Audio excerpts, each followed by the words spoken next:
How's it going, everyone? So just a little bit over a month to go before the NFL draft, Packers are finally bringing in someone for one of their top 30 visits. If you don't know what a top 30 visit is, pretty much this happens pre-draft, and teams are allowed up to 30 players that have entered the NFL draft to get an in-person, pretty much a better evaluation of a collegiate player. They kind of determine if they want to draft them, where to put them on their board, if they have questions. So they are allowed up to 30 collegiate players to come in so they can further evaluate them. And the Packers have used this pretty well. A lot of the players that they bring in for top 30 visits do get drafted. So the Packers tend to use the top 30 visit to the best of their ability to try to determine who they want to draft. And also kind of sometimes give some insight of where the Packers are looking, because obviously if you're not looking at a position, you're not going to focus heavily on that group of block of players. So for the first player that the Packers have brought in for a top 30 visit is edge rusher from Texas A&M, Shemar Stewart. So Shemar Stewart is currently the 13th overall ranked prospect in this NFL draft on the consensus draft board and is ranked third out of all the edge rushers. Now at the NFL Combine, Shemar Stewart, this is pretty much where he definitely made waves. So he scored a perfect 10 out of 10 on the RAS score scale. Very rare. It's not the first time that's happened, but a very rare 10 out of 10. Comes in at 6'5", 267 pounds. Vertical jump of 40 inches and a broad jump of 10 feet and 11 inches. And had a 40-yard dash of 4.59. So very fast coming off that edge. Out of all the edge rushers that ran at the NFL Combine, he did rank fourth, the highest being James Pierce out of Tennessee at 4.47, and Shemar Stewart ran 4.59 seconds, so just 0.12 seconds slower than the fastest edge rusher. So dude's definitely got some speed. Now at the collegiate level, he only played for 3 years, all at Texas A&M. So in his first year, he played 12 games, had 23 total tackles, 4 tackles for loss, and 1.5 sacks. In his second year, played 13 games, had only 11 total tackles, 2 tackles for loss, and once again, 1.5 sacks. And then in his final year, he only played 12 games, had 31 total tackles, 6 tackles for loss, and once again, 1.5 sacks. That's a bit concerning. And then moving on to the PFF side for his grades, in his final year, he played 521 total snaps, had a defensive grade of 79.5, a run defensive grade of 88.2, tackling grade of 44.7, which is pretty low, and a pass rush grade of 67.2. And as I mentioned, he had only 1.5 sacks in his final year, accounted for 4 hits on the quarterback and 33 hurries, so a total of about 39 total pressures on the quarterback.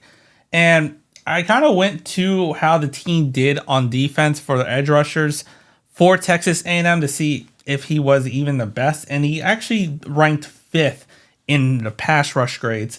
But if you kind of look at the team, he had 2 sacks, and there's 2 other players that had 4 sacks, but his win rate was only 12.4, while you have 3 other players, and if you actually take away Malik Silla, considering he only had 26 pass rush sets, there's 2 other players that definitely did a lot better and had a 19.9 win percent rate and 17 compared to his 12.4. So it's a bit concerning. Like, he's very athletic, and considering he's as athletic as he is, he hasn't really produced. Like, I can understand, like, if you got off the block and just didn't get to the quarterback because he threw it away, or they're like kind of scheming away from you, but it doesn't seem to be entirely the case. So his lack of production to me is pretty concerning, considering you're super athletic, you're one of potentially a top day 1 pick, and you only have 1.5 sacks in your final year and total about 5-6 sacks for your entire collegiate career. A bit concerning, but moving on. So some of the positives that scouts have said about Shemar Stewart: he has great size, length, and frame for an NFL defensive end, combined with impressive movement skills for his size.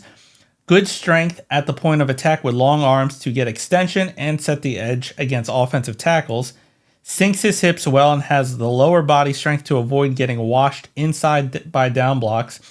As a pass rusher, he can put offensive tackles on skates when turning speed to power, and has a change of direction skills to test offensive linemen's ability to redirect when using stick moves. Now, some of the negatives that scouts have said: Minimal pass rush production throughout his collegiate career, 4.5 sacks in 3 years. Like I said, pretty low, very concerning on that front. Use of hands as a pass rusher is poor. He's often late and inaccurate with his hands, chops, when working finesse moves, which allows offensive linemen to make the first significant contact. Has some stiffness in his lower half, negatively impacting his ability to bend and corner at the top of the rush, and occasionally he will get caught leaving his gap early as a run defender. And so overall, it seems like he's a pure athletic freak. He did play in a better conference in the SEC. You might kind of think this is like an LVN kind of deal, super athletic, but is kind of raw, needs some development. And it's kind of true, except for he did play in the SEC compared to LVN, who played in pretty much not a top conference. And so they're probably bringing in Stewart. Packers do their due diligence, especially in a premium position of need. Will he drop to the Packers at 23? Probably not. He's projected right now to go at number 11, so a bit of ways from the Packers. And if they wanted to move up to get him, they'd have to probably pay a pretty penny. Would he be worth it if he dropped down to 23? Still not sure. Depends on who's left at the board. Considering he seems to be more of a raw prospect, and it's pretty much he's a project player to where you're going to have to severely develop him in the long term and doesn't really have like the fundamental skills.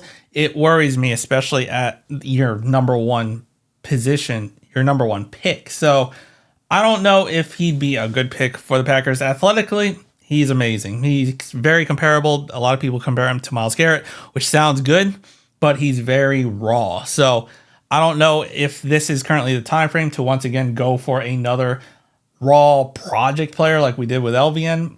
I don't really think so, especially how LVN is kind of going at this current time. There's still some years away to see where he ends up, but that's still in the back of my mind when I'm looking at, do we really want to draft another prospect or another project player? But the NFL draft is a little bit of ways, and the Packers still have 29 players that they can bring in for an in-person evaluation process.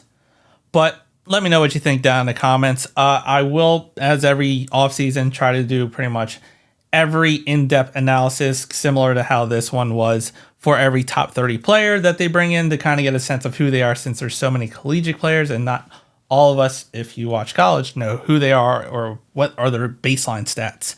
So let me know what you think down in the comments. If you liked the video, hit the like button, subscribe to the channel, and as always, go Pack Go.